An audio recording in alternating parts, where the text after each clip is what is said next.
Shapiro, welcome back to Trigonometry. Thanks for having me, guys. There's not a lot going on right now for us to talk about. It's boring, just super boring. We're sitting here in New York on the day after Zoran Mandani was elected, so let's start with that. Yeah, the purge is outside. Yeah. It's just chaos in the streets. Well, as you know, both France and I have some experience with communism, so it's good to be back. This conversation around affordability keeps missing the truth. It's not just about housing, it's about habits. In this red pill mindset breakdown, Ben Shapiro explains why blaming the system is easy, but building your life takes courage. But joking aside, what do you make of the fact that this has happened? I think that there are cycles of history, and people don't remember things that have happened in the past, and so they tend to repeat the same mistakes.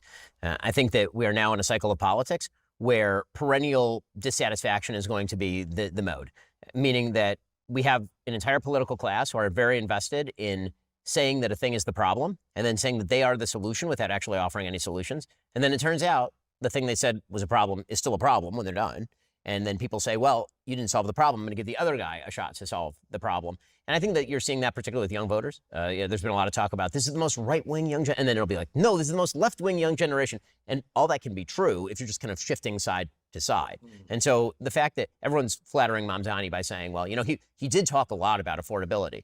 And what I keep saying to people is, well, affordability is not like Beetlejuice, where if you just say it over and over, it suddenly arrives. You actually have to pursue policies that are likely to alleviate an affordability problem. That line right there exposes the modern politics in one sentence. Endless talk about problems, zero talk about actually fixing them. That's the difference between leadership and performance. But if your solution is always give me more power, and it does seem like that is the solution of the day from both sides, actually, then you're likely to just continue penduluming one side to the other.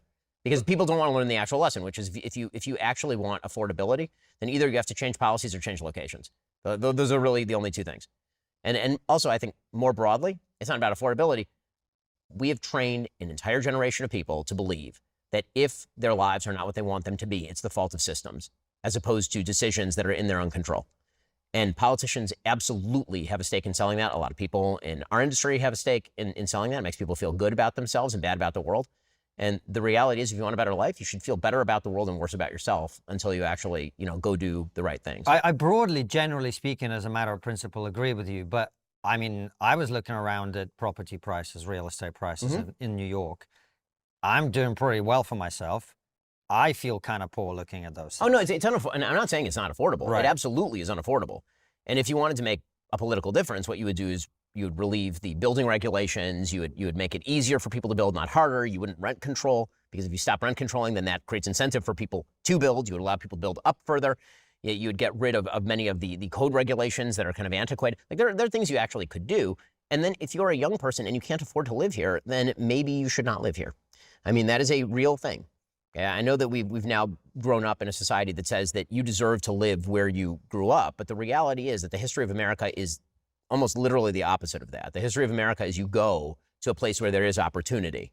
And if the opportunities are limited here and they're not changing, then you really should try to think about other places where you have better opportunities. That's the core of the red pill mindset. Opportunity doesn't chase you. You move towards it. History proves that mobility and initiative always beats entitlement. Again, that's not saying that public policy can't change. I think it can, but I think that the solutions being offered are untenable. Well, I sort of see the problem with what you're saying is that really doesn't sound nearly as good as free stuff. Correct.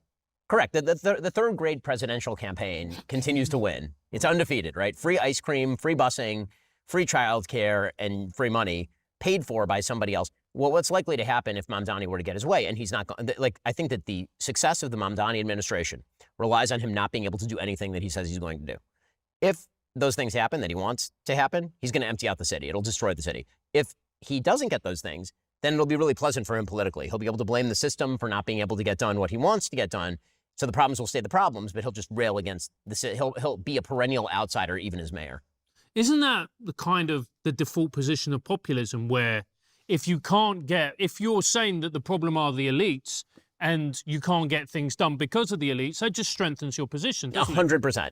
Absolutely. I mean, and then you say, if only I were given more power, I could do this. And then you don't do it. And you say, well, because I needed more power. Like, if you'd just given me more power, that would have been awesome. One of the things I find really amusing about Mandani, in kind of a cynical way, is when he does this, the coalition of the dispossessed, we're all going to come together, those of us with the bruised knuckles. And it's like, my dude, You haven't held a real job your entire life. Your entire life. I have a more successful rap career than Zoran Mandani. And I'm not even joking, that's true. Right? Like Zoran Mandani is a failed rapper. He was a person who didn't hold a real job. He got elected to the assembly and ditched half of his votes. And now he's mayor of New York, having grown up in the lap of luxury in a country to which his parents immigrated. Like he's been given the best of America. And his solution is America sucks and is terrible. And so now I'm going to quote Eugene Debs and Nehru in my inauguration speech, in my victory speech, which is what he did. Which, you know, again, that's a take, but it just underscores one of the sort of fascinating things about revolutionary movements is they're very rarely led by members of the proletariat. They're very often led by, I would say, unsatisfied members of the bourgeoisie who then decide they must be the vanguard of the proletariat.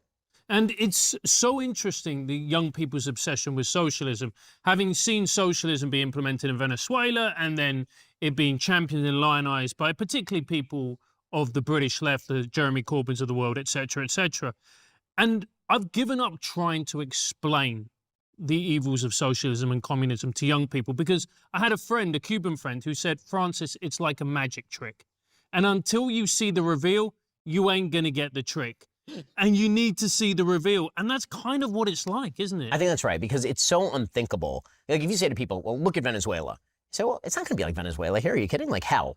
Like, how? And the reality is it happens pretty suddenly. It's like the transition from, you know, democratic capitalism to socialism. That's the mindset shift that changes everything. Stop waiting for a system to save you. Start building what you can control. If you're ready for that kind of clarity, hit subscribe. This is the Red Pill Mindset.